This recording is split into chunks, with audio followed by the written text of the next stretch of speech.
I go to Voch Rabboisai. Oh, sponsors. Lili Nishmasi Mimirosi Rusbis Mordechai. What's the Shabbos? No tie. I didn't have time to put my tie on. Sorry. I'm surprised you came in without your Just do the part. I don't remember the parts of the Chaydish. Heshi, Hecht. Yeah, it's that solid guy with a bunch of his friends. F245. We'll just know him as that. These are all not in order. Okay, listen to this. What does Breitkite mean? So we had a whole discussion. What does the word mean? So it goes like this. Motzei Yom Kippur, you mentioned the Yiddish word Breitkite. I found the word expansive to be as close a translation to Breitkite. Thank you for the Gewaldige Shiurim, especially the props. Moshe Heber. Moshe Braun. I think the closest translation to Breitkite would be expansiveness. Great. And then we have over here another pshat. From Tuli Adler. Breitkite and abundance. So no, what's the 2 against 2 to 1? Expansiveness. Okay. It's 3 emails about Breitkite. Rabbi said, listen to this. From Sid Wellman. You guys remember Sid? Anybody? In the first week of February, I was diagnosed with COVID. The doctors told my wife I had a 50-50 chance. I was put into a coma for 4 months. I've been with you from Brachas Daf Beis. When I came out of the coma, a ness, I asked my son-in-law, where in Psachim are we up to in Daf Yomi? You believe this? He comes out of a coma and that's the first thing he asked.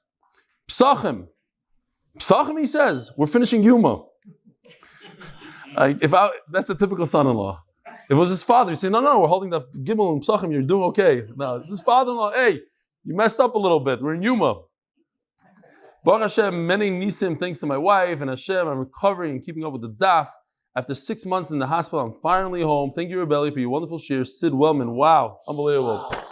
For Shleima. And here we have one from Gershon Dubin. He says, a great story of Shlomo Zalman Auerbach. It's perfect for tonight, Rabbi Isai. Someone was boasting how he went to the shuk of Arba Minim an hour before candlelighting. He got Arba Minim for pennies. Shlomo Zalman told him that it's a bezoyin of the mitzvah to wait until the last minute. The guy answered, Hillel. So Shlomo Zalman said, look at the Lashon HaGemara. Hillel midah cheres hoysela, meaning he lived his entire life according to that midah, when it could cost him money or tich or whatever. This was his midah. You can't just pick that midah for doing a mitzvah, and when you look to buy a car, you shop all over the place for the best deal. If you live your whole life like Hillel, okay, so you go to the Arba Minim shuk. It's a bezoyin mitzvah. I know people that do it. They go to the Arba Minim, they wait until everything is like pennies, and it says bezoyin mitzvah. You want to treat the mitzvah, you want to go out there. On a lighter note, almost no one in Flatbush Hatzalah, the large branch, knows anywhere close to the names of all the members. They always refer to each other by the number. That's why my wife stopped coming to the annual Malava Malka. B whatever, F whatever. That didn't come out good. And of course, a huge shikoyach this year, Gershon Dubin. Oh boy. Red? Not bad, okay. It was a mistake. An honest mistake. Oh, and here's one. He says like this. Moyed, showing that I said that Moyed, the mem is 40, and the rest of the letters equal 80, so you get double the amount that you spend on Yontif. So he says, Shaita. We actually sing this in Zmiris each week. He doesn't say the word Shaita. Besides the long list of rewards mentioned, it says in Baruch Kalelyon, the Ashrei Kol Choiche L'Sashlumei Cheifel. Get paid double. Okay, great. Rabbi Isai, today they asked me to speak at the Kiddush for Meir Koenig, a very dear friend of mine. And I was about to say my favorite story about him, and I couldn't. And I'll tell you why. So I told the Oilam there that I'll say it later, so I'll say it now. Is that my phone? I think it is. It must be. Here, deal with this. So, Pizza? no, it's okay. You don't have to tell me anything. Just tell me middle share. Fine. So, basically, Meir introduced me to a Yerushalmi Yid from Ramah Bet, and his wife was dying from cancer, and he had all these children. And I went into their house. He took me into his house. He schmoozed with me till 2 in the morning. I went to his house and I saw 8 children in one bedroom, 3 per bed. 3 children on a bed, and the baby was in a stroller. 8 children, boys, girls, everything. The Kala was there. He had a daughter, Kala, and the matzah was very bad. He's a phenomenal Rebbe, this Yerushalmi guy. I later went to see him in action. He's a famous Rebbe in the neighborhood. So it turns out, unfortunately, the wife was nifter the week of the chasana, right before the chasana. It was a terrible situation.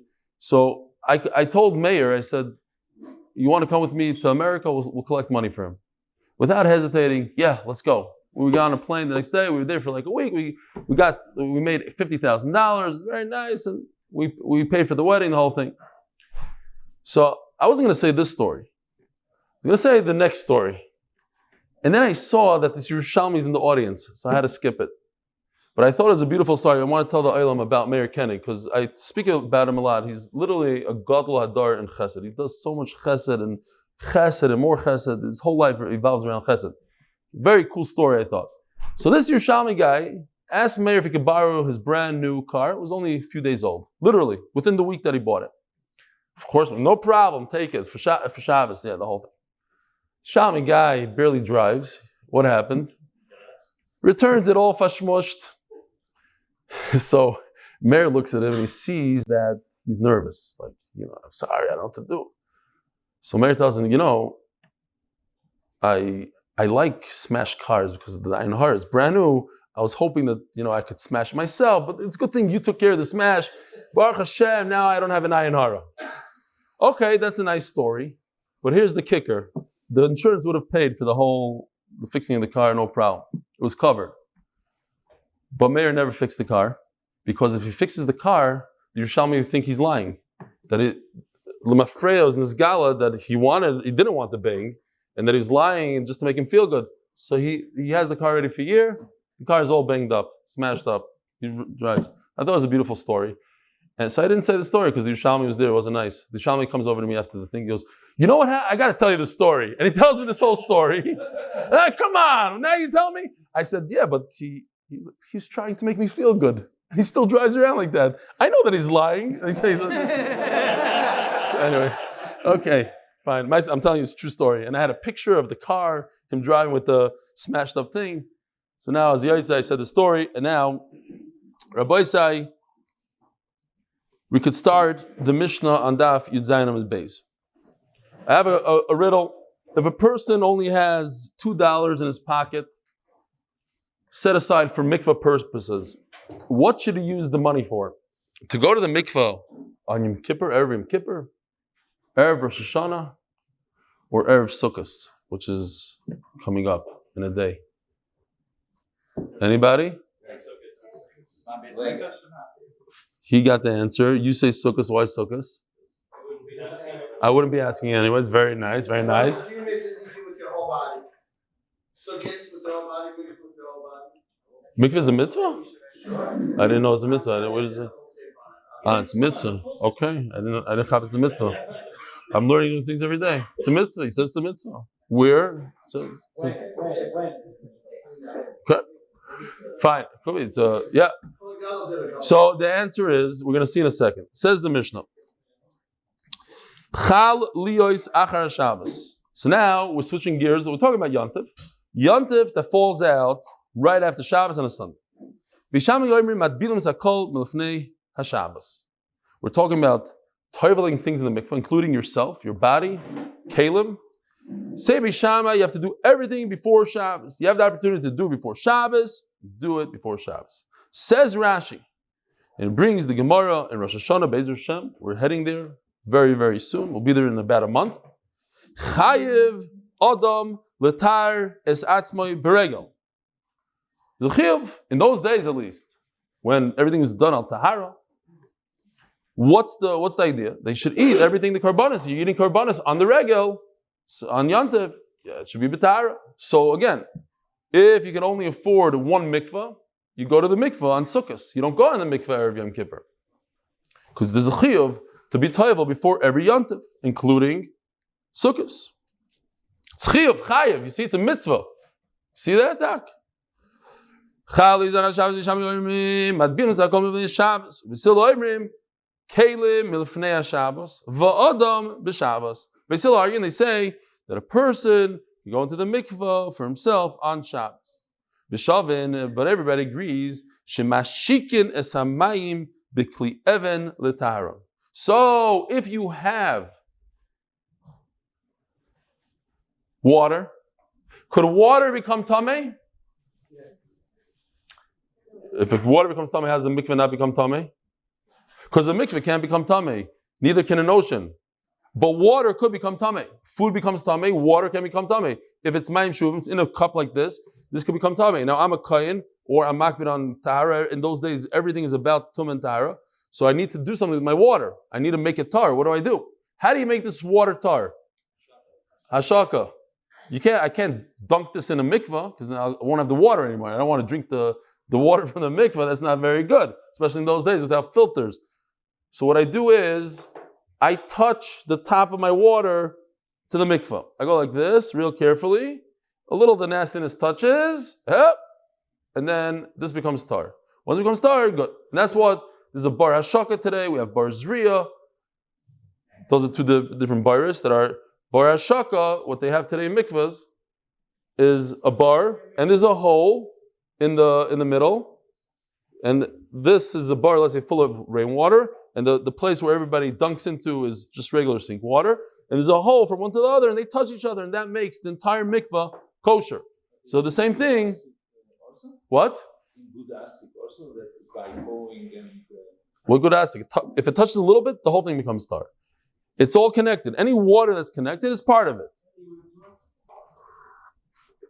Anybody that wants a tour, Gershon is in charge of the most gorgeous mikveh here.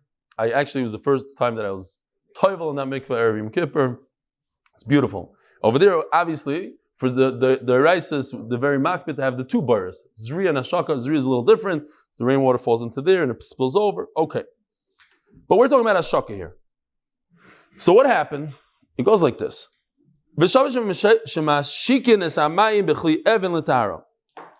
If this is stone, it doesn't become tamei, so I could use the stone.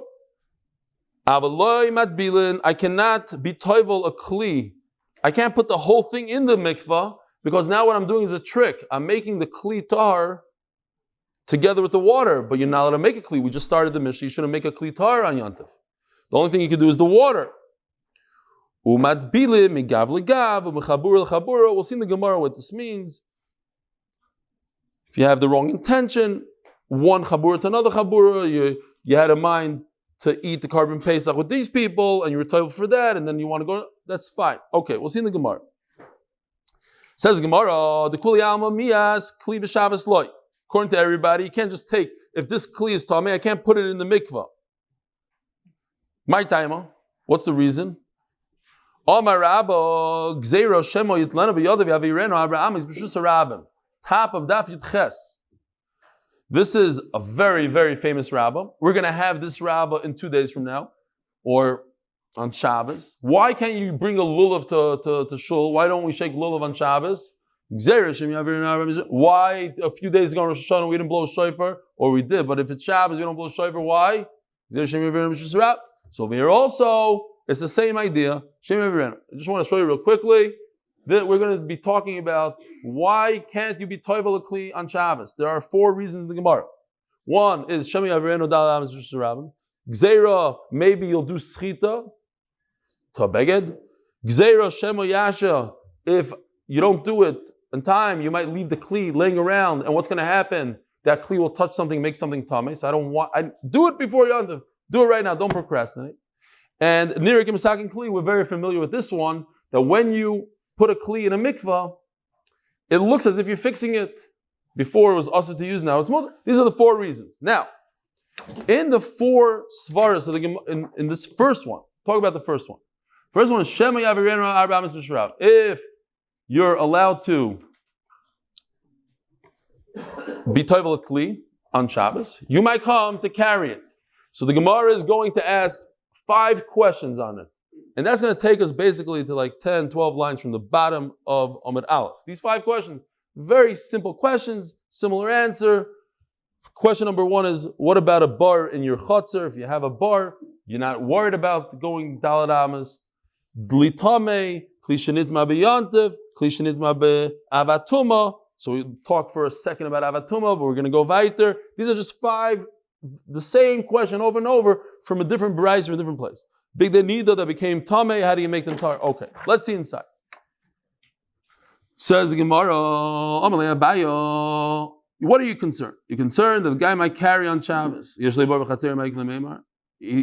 mikveh in his house. Right? It's not a problem today. $10,000, you're all set with a filter and a heater in your house. Omar lei, how do I know? I'll tell you in a few days how do I know. Omar lei, gzeira bar b'chatzeiroi, otub, no, but it's not open to the public. Omar lei, gzeira bar b'chatzeiroi, otub bar b'shusarab. Okay, gzeira, you can't say, oh, but what if he has it here? You can't blow a shofar in your house. Once it's asr, it's asr. Oteinach, Shabbos, b'yontiv ma'ikil ha'meimar, but there's no problem of carrying on yontiv. Because yontiv out to Shabbos. So the guys are that also. Umigazrina, do we make a gzeir like that? Vatnan, b'shavin. Shemashikis ha'mayim b'kli even, l'taron, avalei matbilin. So, you could take the water and kind of kiss the other water. You do ashaka, they touch each other, and it's okay. Avalei matbilin, you know, be told okli. V'yisa, and if you guys gzeiras, nigzer ashaka, atu hatbala. The hashaka should be a problem. You might put the whole kli in the Tizbara, Islay Mayim Yofim, Hanin Lamali, hashaka. If the guy has nice bottled water at home, so why does he have to do hashaka to this water? Ela de Leslie, because he doesn't have water. But given the Leslie, Mrs. Zaribu, we're gonna have similar tirutzim. We're not concerned. There's no reason to be geyser gzeiras where a guy is super careful. Okay, he doesn't have the water. It's very important to him. He's gonna be careful. Hey, Svei, it says you're allowed to take a pail, take the whole pail, and not pretend. You go and you draw water with the pail. But what happens when you draw with the pail? The whole pail goes into the water below the ground, and memela becomes tar. The pail is tameh. So I'm allowed to draw water with that pail, put it into the ground, take it out, and it's tar. Now Rashi asks on the spot, we just learned a second ago, that you cannot take a kli, and put it into the mikvah. If it has water in it, you can't do that. All of a sudden, I'm allowed to take a whole pail and put it into the water. Why? What's the difference? So, you're right, and therefore? You're not fixing the water. So you're already saying very good. There's a big difference if the kli is full, we're discussing. If the kli is full, then everybody knows why you're doing this. Everybody sees you're trying to get. Why are you putting a kli with water in it into a mikveh? What's wrong with you? When you go to the mikveh, you go with empty kalim. Why is this full of water? Because it's tameh, and you're trying to get it to be tar. So then why are you dunking the whole thing in? But if you have a dli, you have a pail, nobody knows what you're doing. It doesn't say on the pail, oh, this is tameh. So everybody that watches thinks that you're doing the right thing. You're just trying to draw water, and that's okay. Again, you're making all these gzeres. The Gemara started off gzeres. What if a guy has a well in his house, in his backyard? Oh, that's also awesome because we already go. What about Yontif? We were geyser. But how come in these cases we're not geyser? What if I'm going to take the pail? I'm not going to draw water. I'm going to take the pail and put it into a mikvah. I might do that. Nobody was concerned about it. The Gemara is just saying, why in some cases do we make zeres? Why in some cases we don't make zeres? There's no reason to be geyser. There's a special reason. People know that the only way I can be told this pail is by drawing water. I can't be told, so they remember. They don't get confused. Now, by the way, Rashi points out here, this kli became tameh ba'avatuma. We're going to discuss it in a second. We might as well show it now. Very, very simple stuff. Again, this is the other chart. You have the Trumas Meiser chart. This is a simple chart. The guys love it because something that's so confusing, like Tumah Tayr, becomes very, very simple on a very, very basic level. First, we have Avi Avos Tumah. Avi Avos Tumah is a dead person, the highest level of Tumah. And it just keeps on going down and down and down in Madrega every single time. Avat Tumah is either a sheretz. A sheretz doesn't become Avi Avos Tumah. It's only Avat Tumah. Or a person that touched a dead person. He's also Avat Tumah. A live person that touched Avi Avos, he goes down one Madrega. He can't be as strong as the source. He always goes down one Madrega. Or a Zav, Zava, Nida, Avat Tumah. They're a source by themselves. Fine. If Avat Tumah touches anything, that thing becomes a Rishon. And if that thing touches something, it drops to Sheni. If that thing touches something, Shlishi, it's so what? So if a sheretz touches a kli, this Avat Tumah can make a kli, any vessel, a Rishon. Goes down one level. This is D'oraisa. That's it. The only way the kli can become Tamei, Midaraisa, is through Avat Tumah. One of these, a sheretz, or a human being that's Avat Tumah, that's Tamei, and he touched it. Okay. Says the Gemara, if this kli became Tamei through Avat Tumah, Rashi points out, because that's a D'oraisa Tumah, you can't put it in the mikveh on Yontif. Why? Because he had the opportunity to do so Erev Yontif. Why were you lazy? If you were lazy, you get punished. If you had no choice, okay. But you had the opportunity. I know you were very busy, but you should have gone to the mikveh and been taiva. Yontif, but if the tumah occurred on Yontif, it must be nice to be Yontif. Then we don't have this problem with him. He didn't do anything wrong, so he's allowed to go and be taiva. V'misa, ask the Gemara. And if you're making all these gzeros, nigza the Yontif out to the Erev Yontif, it should be also to be taiva on Yontif, because you might confuse it with Erev Yontif. And Erev Yontif is also. And people come to say that you're allowed to be taiva on Yontif if the tumah occurred Erev Yontif. And we said it's not allowed. You should make one blanket halacha. It's always also to be taiva on Yontif. Whether the tumah happened before, why wouldn't people mistake that?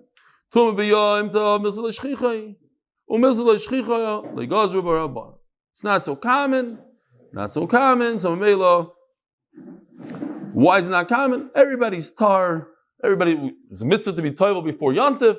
Everybody comes in betara. Very rare to have a case of tumah on Yontif. Eisvei. Oh, going back one more time. This kli touched the source, the sheretz, or the zav.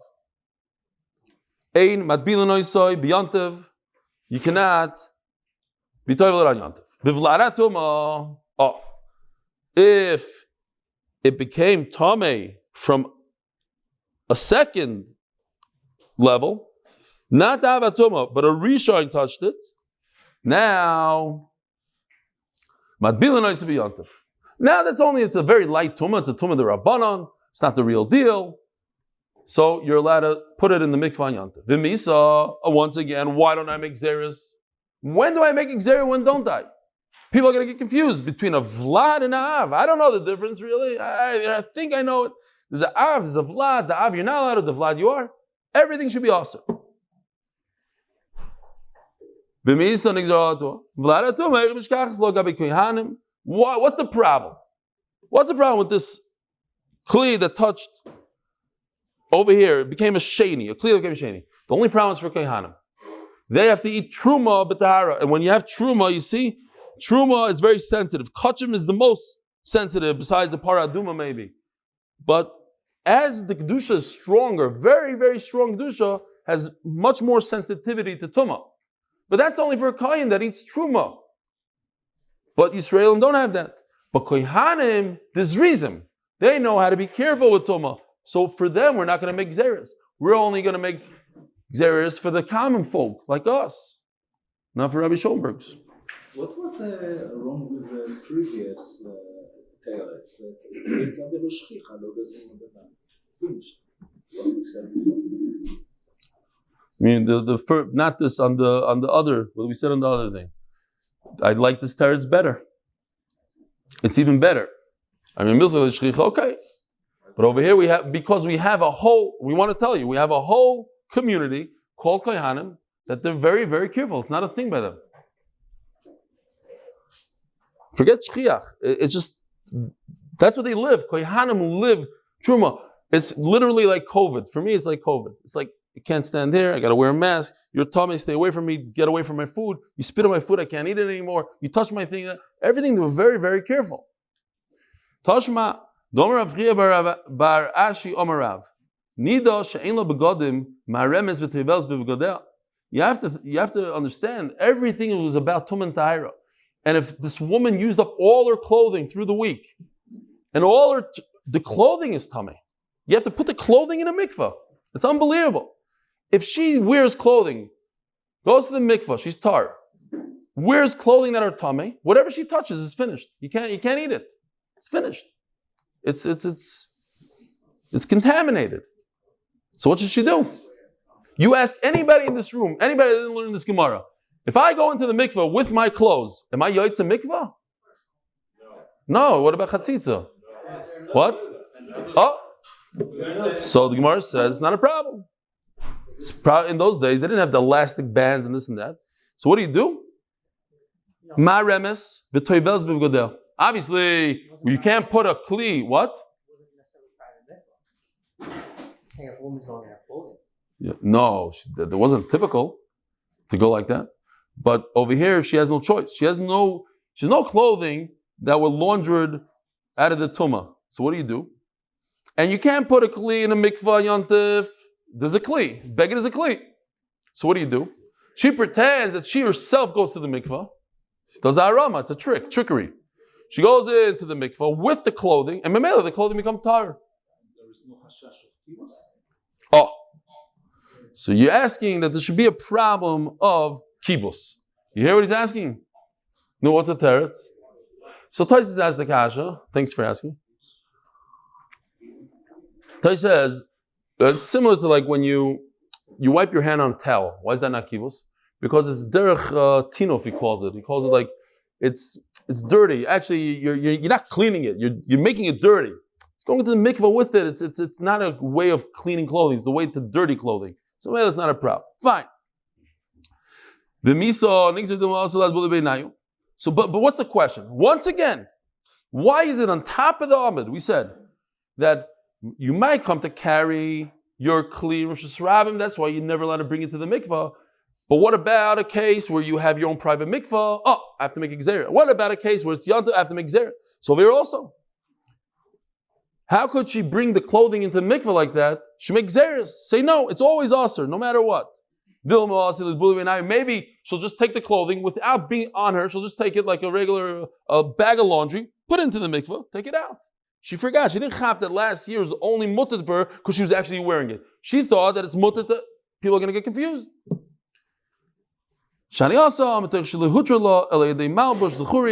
She remembers ganz fine how it was last year, and she's not going to get confused. She knows why she had to wear. It's a weird thing to wear clothing into the mikvah, and she knows the halacha very well. You can't just toivel gadim only if you wear it, and really she's not going to get in. That's why we don't make it there. Okay, fine. We're done with that, and now back to the original question. Why does the Mishnah say, according to everybody, you can't put a kli in the mikvah? Now we're holding on reason number 2. Rabbi Yosef Amar, Gzeira Mishum Schita. I'm concerned that if you bring a dish to the mikvah, you might bring your suit. That's how it's going to be. Your couch into the mikvah. Your chairs into the mikvah. You have guests for Shabbos, they say, oh, by the way, I'm a zav. I sat on your chair. Oops, take the whole dining room set, schlep it to the mikvah, in, out, next. That's how it goes. Your laundry, into the mikvah. Says the Gemara, they're gonna have those rapid tests. Oh yeah, by the way, I just checked tonight, I'm a zav. Yesterday, it's the zav rapid test. Serious, it's a disease. Zivas it's a disease. But it's to teach us Tumah. Kids are fine. Says the Gemara, Mashiach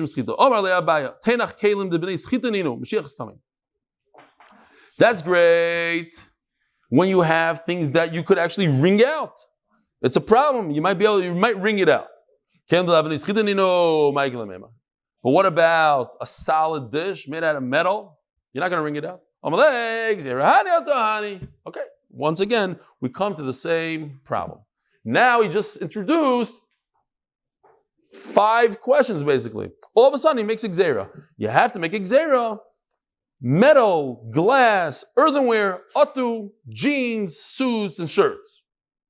Says the Gemara, so he asked him all these questions, like this. Maybe, I don't even know, whatever. Pretend these are all the 5. He asked him the 5 questions. We just went the whole Amud. Why do you make gzeras? Why don't you make a gzera on this and this and this and this and all things? On a nida, how come you don't make a gzera? And he said, on each one, there's no reason to be geyser. The Kohanim are very careful. The woman remembers that this, that. Okay, all 5 questions are not negeya. Says the Gemara, Bibi Omar, 3rd reason. The reason why you can't put kalim in the mikvah, gzera shema yasha. It's a takala. You might leave it around. You can't leave things hanging around. And therefore, I said, don't wait until Shabbos. Do it Erev Yontiv and Sholom Yisrael. Tanya Yakov say the Rabbivi. There's a Tana that says like Rabbivi. Klishinit Erev Yontiv. Yontiv. And he says Mefurish. It can't get any better and any clearer than this. No diukim. Gzeira Shema Yasha. I'm concerned. You don't want anything. How many times has it happened that your kid by mistake took the fleshik spoon and made spaghetti and cheese with it? So you put it on the side, and then on Friday, okay, I got to go grab the spoon, and you look for it. It's not there. And it's right back in the drawer where it came from the beginning. Right? It happens. It happened to you. Happens all the time. I think not by Rabbi Schomburg, of course. By people that are yekis, it doesn't happen. But by us, and then you have to take all the kalim and bring it. But I wasn't sure if it was fleshik and milchiks, and I have to do fleshik and milchiks. But it never happened. Happened, like, come on. Happens all the time. Put it up. So says the Gemara, that's gzera shemiyasha. You can't leave these things hanging around in your house. You don't know. Cleaning lady is going to chop it. She sees the fork. Why is it up here in the cabinet? Puts it right back in. Finished. Done. So you got to do it now. You go to the mikveh now. Rav Amar. And finally, the famous one that we always talk about, let's fix it a little bit. Nira kimisakin kli. It's not fixing. It looks like you're fixing a kli. Yachi adam nami. This human being was tamei, he couldn't eat anything, and now you fixed him. Says Gemara, adam nira kemaker. You're worried about not that you're actually fixing. It looks like people are going to say, look, you're fixing him. I'll fix things on Yom Tov. No, if he goes into the mikvah, he's cooling himself off. Nobody's going to get confused. Yeah, people cool themselves off in a nice pool. Nobody goes into a cesspool to cool himself off. It's disgusting water. Why? But for mikvah, yeah. Omar of Nachman Yitzchak, I don't want to go there. If anybody's been to the mikvah of Yontif, you understand the kasha. Which normal person would dunk into this thing? It wasn't a huge mitzvah and a thing, right?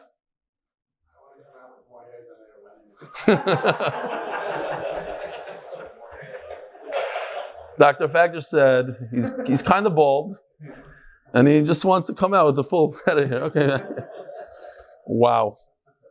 I don't know why I repeated that one. That you can take out. I'm saying even if you go into a very cold mikvah like the Arizal mikvah, which normal person would go into Arizal mikvah if it wasn't for the mitzvah? It's freezing. You go to the mikvah.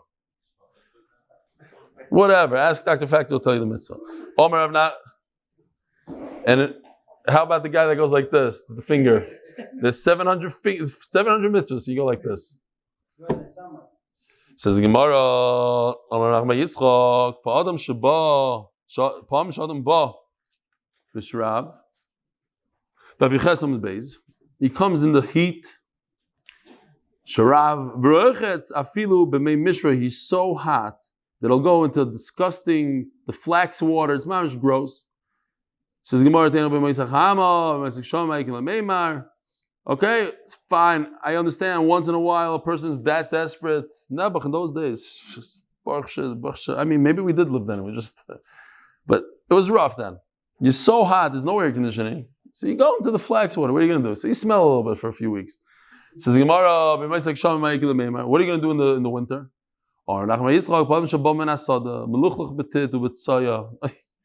Again, no sewer system. They stepped in who knows what, in Saya, in Tit. Yeah, you gotta take care of it even in the winter. He's gonna go into the water. Omarava, what are you gonna do on Yom Kippur? Omarava, mi can meet the Shabbos Shari Yom Kippur Asur. So on Shabbos, says the Gemara like this: there's no melacha. Now, this is the 5 inuyim that you have in Yom Kippur, you don't have Shabbos. But Rashi points out we're talking about melacha. There's no melacha on Shabbos. It's mutter on Shabbos, but asur on Yom Kippur. And Rashi says very interesting lashon. He says, "Shaloi tachmer li melacha b'Yom Kippur m'Shabbos." It's impossible that you should be more machmer. Shabbos is the peak. There's nothing more than Shabbos. We're zechus, we have it every single week. We got used to it. But even Yom Kippur, there's nothing like Shabbos. Shabbos is kares, it's much more chomer. I'm sorry, the skila. Yom Kippur is kares. It's more chomer. Says the Gemara, Ella hoyel u'b'Shabbos shari, Yom Kippur nami shari. Oh, sponsors, thank you. So before the hoyel, we just turned to Daf Yomi Beitzah, sponsored by the MDY Tehillim group. For all those who need Shidduchim, Refuas and Yeshuos, please join us at Tehillim.com. Sponsored by Natan Khoshnood. For zechus, for my children, Calev and Yakov and Devorah. They should both do well in Eretz Yisrael. Have a cheshek for Torah, mitzvos, and shamayim. Amen. So says the Gemara. Hoyel. Since on Shabbos it's okay to wash your body like that when you're in a problem, so on Yom Kippur it'll also be okay. If you have tzoy and tit on the feet, you go and you take care of it. So, very interesting shaila, this idea of hoyel. Since do we have it a little later? Maybe we'll go a little later. Fine. Ella hoyel b'sham shavim kim b'sham. Umi islay l'Rava hoyel. Does Rava actually hold of this idea of hoyel? Since it's mutter over here, it's mutter over here. Since it's mutter in the beginning of the day, it's mutter at the end of the day. But nan hachoyshe b'shinov. A person has a toothache. So I don't know. What do they do today if people have toothaches? How do you go to the dentist? What else? How do you take care of it? You have to take medicine. What kind of medicine? Tylenol, codeine. What do you do? Doc, what do you do? You also, what do you do? Huh? What's going to take care of the pain right now? Whiskey. How about vinegar? In time of the Gemara, they drink vinegar. Now, the problem is, on Shabbos, you're not allowed to take medicine like that, unless it's pikuach nefesh. Not pikuach nefesh, guy has a toothache. So, any kind of medicine is a problem of shchikas samamanim. You're not allowed to... So ill that you're going to die from a toothache? Okay, listen. I'm not a rabbi, nothing. But typically speaking, these kind of things, what? I had a toothache, but yeah, I hear. Okay, if mamish puts you... But I don't know if that's choshesh b'sakara. Fine. I'm not passing it now. I'm just saying, typically speaking, it's also to take medicine in a light sickness. Even if it's yeah. Well, you could eat chametz. Why not? You could eat chametz. You could eat vinegar. What? So if you're going to see in a second. People eat it in certain ways, but if you're taking it for medicine, it's also on Shabbos. You're not taking medicine on Shabbos. You're grinding. You might come to grind. So it says like this: you should not sip the vinegar. You take a piece of bread, you stick it into the vinegar as a dip, and he eats it. Oh, by the way, I never ate bread with vinegar, but now if it helps my teeth, I'm okay. Because I didn't eat it for my teeth, I ate it for the bread. So it says that you're not allowed to sip it. You shouldn't sip it and spit it out, because that's obvious you're doing it for your teeth. It says Mefurish in the Beitzah, you could sip it. It's not a problem. So what is it? You could sip it or you can't sip it. Could you drink? When the Mishnah says you can't sip it, the Mishnah didn't mean that you swallowed it. When the Mishnah says you're not allowed to sip vinegar unless you have bread with it, it means you're not allowed to sip it and spit it out. Because then obviously people know that you're drinking it only for refuah. Why do you put it in your mouth and spit it out? You only did it for pain. But if you swallow it, okay, maybe you're a meshuggah that likes vinegar. I don't know. So now we're coming to Rava. We have to figure out Rava. Rava says you could swallow it. Oh,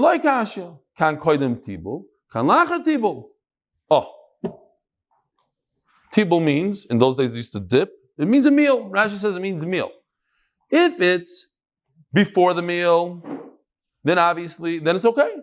It's part of. But if it's after the meal, you're already finished. Why are you doing it now?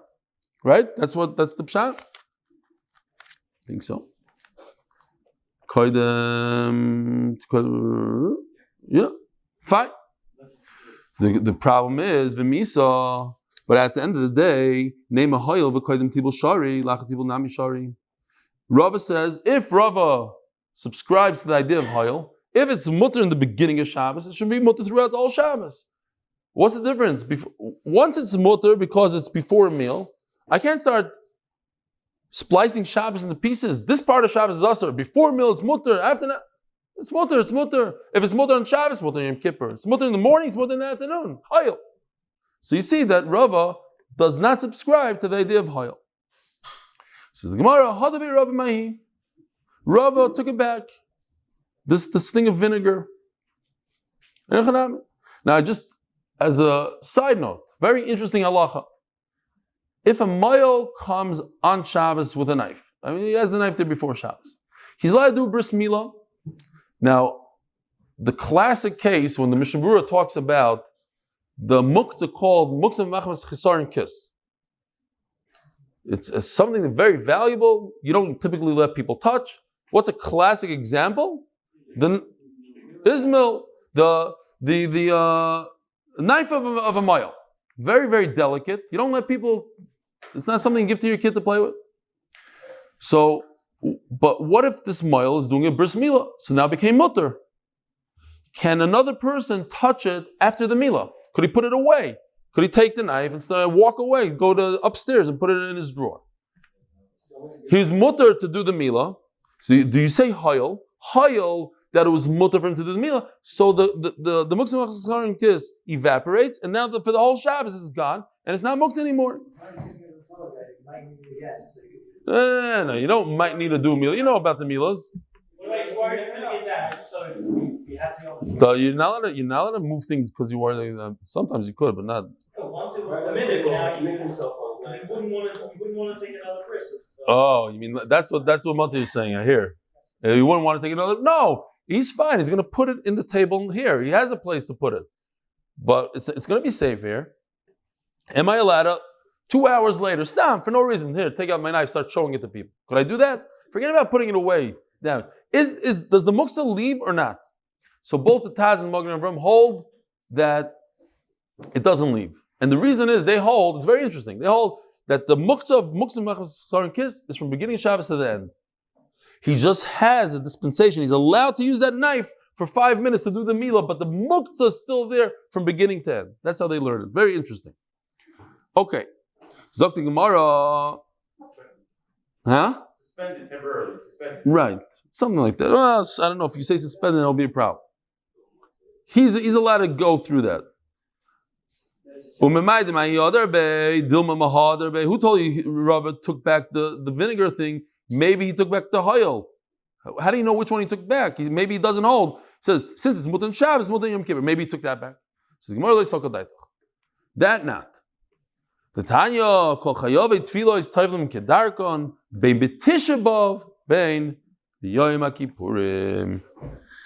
So you see, at the end of the day, you're allowed to be tovel for the mitzvah of tefillah on Yom Kippur, on Tisha B'av, so you didn't take it back. So very interesting. If you look in the Bir Halacha in Siman Shin Chav Gimel, Siv Zayin, so it goes like this. The Rif, he brings that why can't you be tovel on Yontif? He brings these two reasons. Yasha and Schita, right over here. Blue and red. This is an afkamina la'alacha, and I'll tell you in a second. But the Rosh says the reason is this, Shemi Avirenu, and Nirikim Misakin Kli. What's the difference? La halacha. Basic halacha. Nagia in our days also. Again, The Rif says the reason why you can't be toivel kli is because gzera shema schita and gzera shema yasha. You might be negligent. So what if you have a brand new kli that you bought from a guy? And we know that if you buy a kli from a guy, you have to be toivel. Buy from a Jew not. From a guy, you have to be toivel. Could you be toivel a brand new kli on Yantif? So if you say that the reason is schita, there's no schita, it's a kli. And if you say that the problem is you might come to leave it, it's not tameh. You just bought it from a guy, there's no problem with shema yasha. But if you say the problem is shema yavireno b'shus rabim, there's a problem with shus rabim, a brand new kli that you bought it from a guy, so you cannot. And this mamish. So you look in the Shulchan Aruch. It's very interesting. He just says in one word. He says there's some people that say. He says it's if you want to be toivel kli you bought from a guy, it's mutter. But there are those that say that it's aser. Who are those that say it's aser? The Rosh, who says that's because of Shem Yavirim in the green. And he says, your shamayim should sell his kli to a guy on Yantiv, or you sell it to him and take it back and borrow it from him. So, okay, when he goes in I'm not going to get into it, but there's certain klalim when the Shulchan Aruch talks that way. You see from here a klal when he says mutter, but some oiser, that means that he holds mutter. Okay, fine. Says the Gemara. Everybody agrees that you can take the water that's in a kli and touch it to the mikvah, but don't put the kli itself in the water.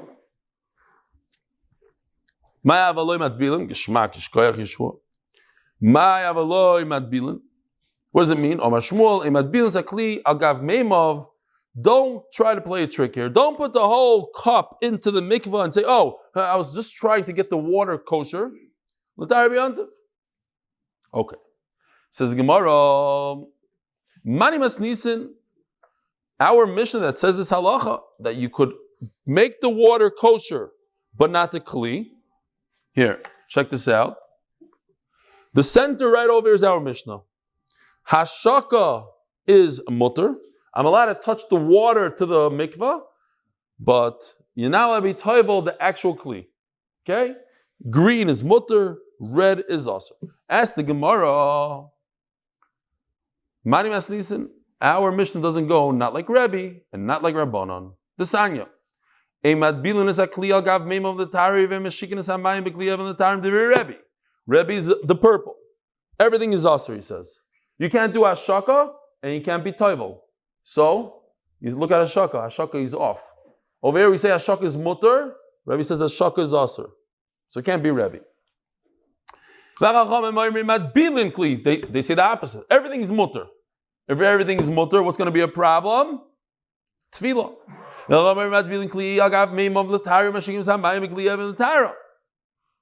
Everything is mutter, green.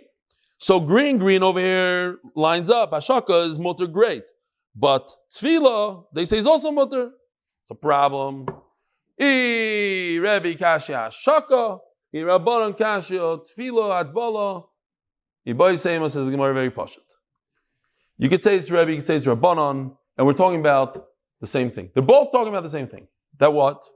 It's tiny over here, but I don't know if you can zoom in.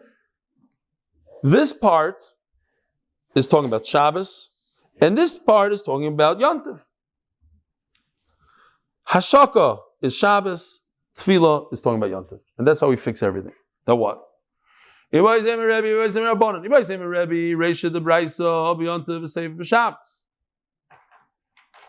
Reisha is Toivel down here. Should have been maybe the opposite. Great. Yontif Sefer B'Shabbos. V'kula masnisim b'Yontif. This is Yontif. Right over here. On Yontif, Hashaka is mutter. You're not allowed to be Toivel, not on Yontif, not on Shabbos. But on Shabbos, Hashaka is Aser. Why does it say in our Mishnah Hashaka is mutter? Because it's Yontif. Our Mishnah is Yontif, says Rebbe. So that's why Hashaka is mutter on Yontif. The only difference between Yontif and Shabbos is Hashaka. Hashaka on Yontif is mutter, and I say that Hashaka on Shabbos is Aser. It's not a contradiction. I'm talking about Shabbos, you're talking about Yontif. No contradiction. That's it for today. Rabbanon. Could be goes according to Rabbanon. Again, they're not arguing. This part, the Ashaka part is Shabbos. The Tefillah part is Yantiv. V'kula masnisim b'Shabbos. They say everything is Shabbos over here. So why? So that's great. Hashak is mutter. Why is Tefillah mutter? Because it's Yantiv. And the Mishnah is talking about Shabbos. Rebbe said the Mishnah is talking about Yantiv. They say the Mishnah is talking about Shabbos. And that's why it's also to be toivel kli on Shabbos, but it's mutter to be toivel kli on Yantiv. Have a wonderful evening.